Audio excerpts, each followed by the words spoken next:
ఎన్నికల నియమావళిని ఉల్లంఘించిన జూబ్లీహిల్స్ కాంగ్రెస్ అభ్యర్థి నవీన్ యాదవ్ పై చర్యలు తీసుకోవాలని కోరుతూ రాష్ట్ర ఎన్నికల ప్రధానాధికారికి బీఆర్ఎస్ ప్రతినిధి బృందం ఫిర్యాదు చేసింది.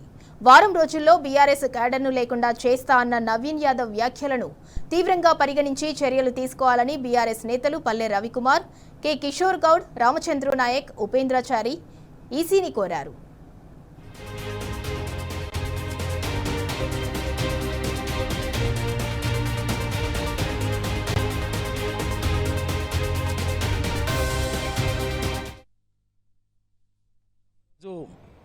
జూబ్లీహిల్స్ ఉప ఎన్నికల్లో కాంగ్రెస్ అభ్యర్థి మన నవీన్ కుమార్ యాదవ్ గారు టీఆర్ఎస్ పార్టీని ఉద్దేశించి టీఆర్ఎస్ పార్టీ క్యాడర్ని వారం రోజుల్లో ఖతం చేస్తానని ప్రత్యక్షంగా బెదిరించేటటువంటి చర్యలకు పూనుకున్నాడు.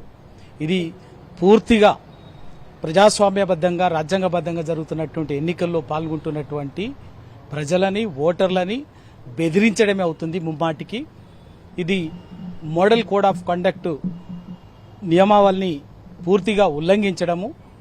ఇదివరకు కూడా ఇప్పటికే గతంలో కూడా 2 సార్లు ఆయన మీద ఇదే విషయం మీద ఫిర్యాదులు చేసినప్పటికీ విజ్ఞప్తులు చేసినప్పటికీ చర్య తీసుకోకపోవటం వల్ల మళ్ళీ అదే ఆయన ఒక ప్రాక్టీస్ లాగా బెదిరింపు చర్యలకు పూనుకుంటున్నాడు.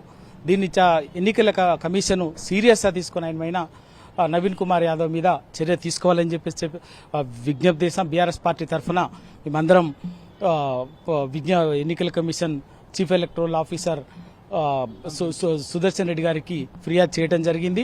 జూబ్లీహిల్స్ ఉప ఎన్నికల సందర్భంగా ఏదైతే కాంగ్రెస్ పార్టీ అభ్యర్థి నవీన్ యాదవ్ గారు నిన్న ఎన్నికల ప్రచారం నిర్వహిస్తూ ఒక యూట్యూబ్ ఛానల్కి ఇంటర్వ్యూ ఇస్తూ ఇక్కడి నుండి బీఆర్ఎస్ పార్టీ నాయకులు ఎవరు పోరు, నేను దలుచుకుంటే వారం రోజుల్లో ఖతం చేస్తా, వారందరినీ కూడా అంతమొందిస్తా అని బెదిరింపు ధోరణిని ప్రదర్శించే విధంగా మాట్లాడడాన్ని బీఆర్ఎస్ పార్టీ తీవ్రంగా ఖండిస్తూ ఈరోజు రాష్ట్ర ఎన్నికల ప్రధాన అధికారికి బీఆర్ఎస్ పార్టీ పక్షాన మేము కంప్లైంట్ ఇవ్వడం జరిగింది. ఇది ప్రజాస్వామ్యబద్ధంగా రాజ్యాంగబద్ధంగా జరగవలసిన ఎన్నికల్లో ఈ విధంగా ఒక అధికార పార్టీకి సంబంధించిన కాంగ్రెస్ పార్టీ అభ్యర్థి ఈ విధంగా బెదిరింపు ధోరణికి పాల్పడుతూ ఈరోజు ఓటర్లను గాని నాయకులను గాని భయభ్రాంతులకు గురి చేసే విధంగా చేస్తున్నందుకు ఈ క్యాండిడేట్ పై తక్షణమే అనర్హత వేటు వేయాలి. ఎన్నికల నియమాలకి ఉల్లంఘిస్తుంది కాబట్టి అసలు ఈ అభ్యర్థి ఎన్నికల్లో నిలబడడానికి కూడా వీలు లేదనే విధంగా ఈరోజు బీఆర్ఎస్ పార్టీ మేము డిమాండ్ చేస్తున్నాం. కాబట్టి తక్షణమే ఎన్నికల అధికారులు దీనిపై స్పందించి తక్షణమే అతనిపై కేసు నమోదు చేయాలి, అవసరం అనుకుంటే అతన్ని డిస్క్వాలిఫై చేయాలని చెప్పి మేము ఈ సందర్భంగా బీఆర్ఎస్ పార్టీ పక్షాన డిమాండ్ చేస్తున్నాం.